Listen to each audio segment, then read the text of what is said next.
위에서 2차로 쪼개진 음식물이 소장으로 이동하면 이곳에서 영양소가 흡수돼 혈중으로 배출된다. 배출된 영양소는 뇌의 포만 중추에 작용을 해 포만감을 느끼게 되는데 이때까지 약 20분의 시간이 걸린다.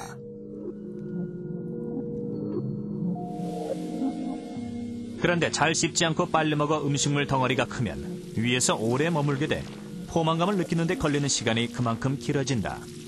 결국 과식을 하게 돼 살이 찌게 되는 것이다.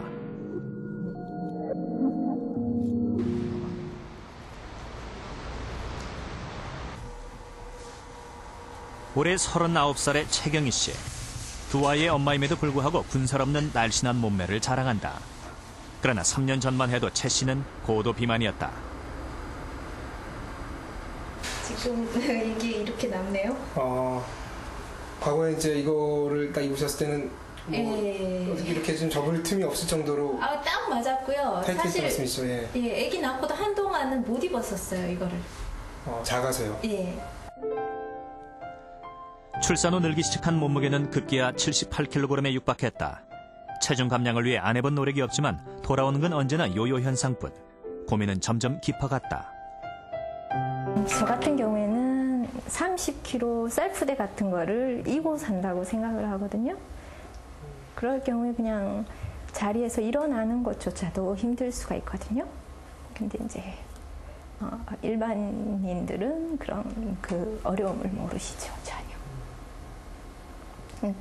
쉽게 던지는 말인데 많은 상처가 되죠.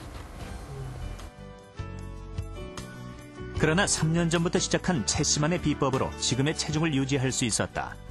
우선 식단을 잡곡밥과 채소 위주로 바꿨다.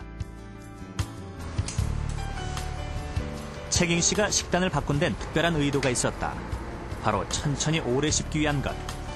비만했을 당시 최 씨는 포만감을 느낄 틈도 없이 많은 음식을 먹었다는 문제점을 알게 됐다. 매 끼니마다 제가 배가 부른지 안 부른지 늘 이제 의식적으로 생각을 하면서 식사를 하는 습관을 들였던 것 같거든요. 근데 차츰차츰 이렇게 빨리 먹으면 그걸 놓치는 수가 많겠구나 이런 생각이 들고 그래서 오히려 또 조금 더 의식적으로 천천히 먹었던 게 아닌가 싶기도 하네요. 그렇다면 천천히 잘 씹는 것이 정말 살 빼는 데 도움이 되는 걸까? 오랫동안 씹는 것의 효력을 연구해온 가나카와 치과대학의 오노스카 미노루 교수. 최근 그는 씹는 것이 체중 감량에 효과가 있음을 발표했다.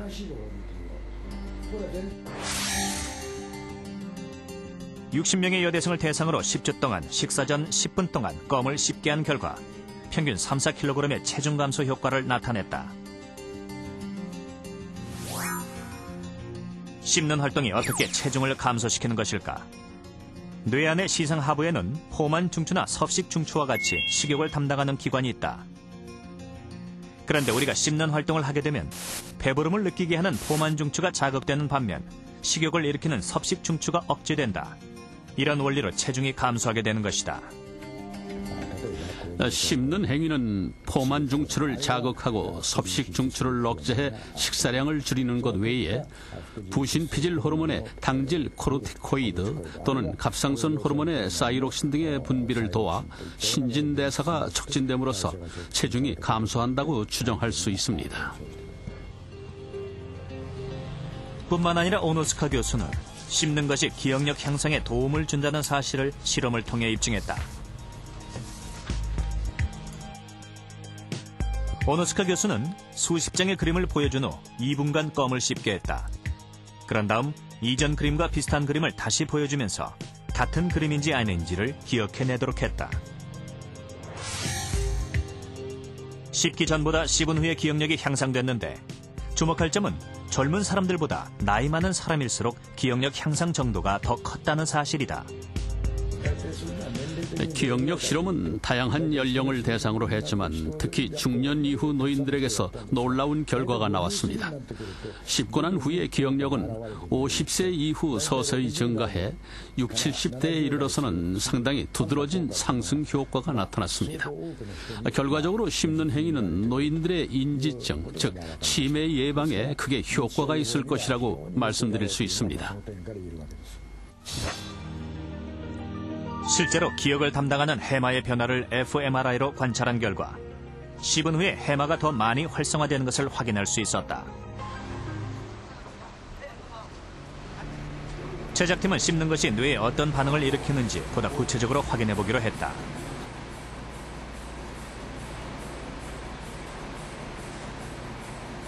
뇌혈관 조영술을 이용해 껌을 씹기 전과 씹은 후의 뇌 혈류량을 각각 측정했다. 해상도가 높은 첨단 기기를 이용해서 모세혈관 내에 생기는 혈류의 변화를 살펴봤다. 씹지 않을 땐 보이지 않던 뇌의 작은 혈관들이 씹은 후엔 선명하게 드러났다. 이는 씹는 활동에 의해 모세혈관으로 공급되는 혈류량이 늘어났음을 의미한다.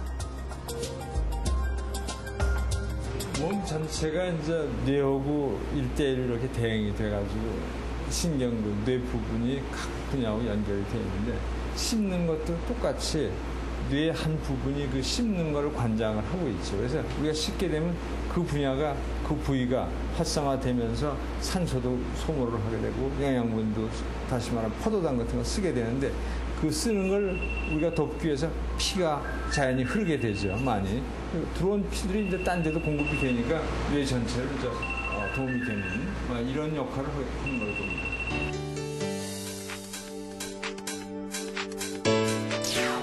비만 방지와 뇌기능 향상에 탁월한 효능을 보이는 씹기. 씹는 행위의 또 다른 힘은 입안의 침에서 비롯된다.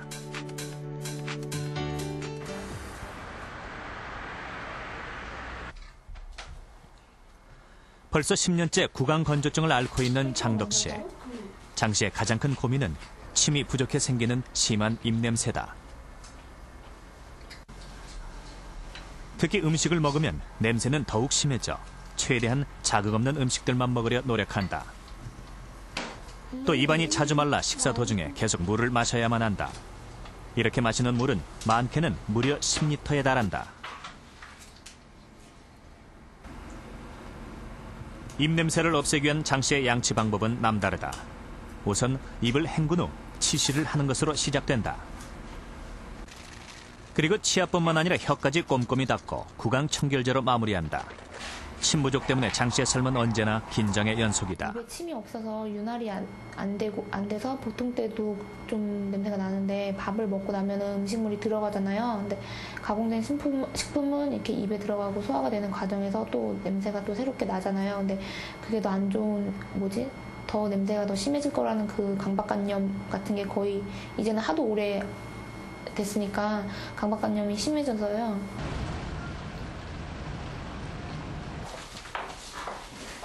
진료를 받은 결과 장덕 씨의 침샘은 알 수 없는 원인에 의해 거의 기능을 상실한 상태였다. 침이 좀 적게 나오고 그래가지고 때문에 침 분비가 부족해 심한 입냄새를 야기한 것이다. 담으러 오세요. 입안에서 냄새를 일으키는 가장 큰 물질인 단백질이 입안에 잔존하는 것입니다. 그러니까 단백질을 이렇게 지속적으로 씻어주는 역할을 침이 해야 되는데 침이 그 역할을 하지 못하기 때문에 냄새가 많이 날 수가 있고요.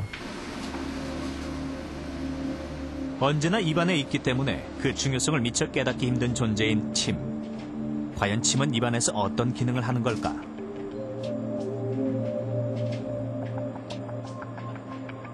침에 여러 가지 이제 기능들이 있는데 뭐 밥을 먹을 때도 이제 침이 좀 쳐져야 밥을 잘 윤활 작용을 해서 먹지 않겠습니까? 그래서 윤활 작용이 좋아지고 그다음에 침에 있는 항균 작용, 또 면역 작용, 또 침이 갖고 있는 효소를 통한 소화 작용 이런 것들이 원활하게 작용을 할 수 있기 때문에 구강 건강을 유지시킬 뿐만 아니라 전신 건강에도 굉장히 큰 영향을 주게 됩니다.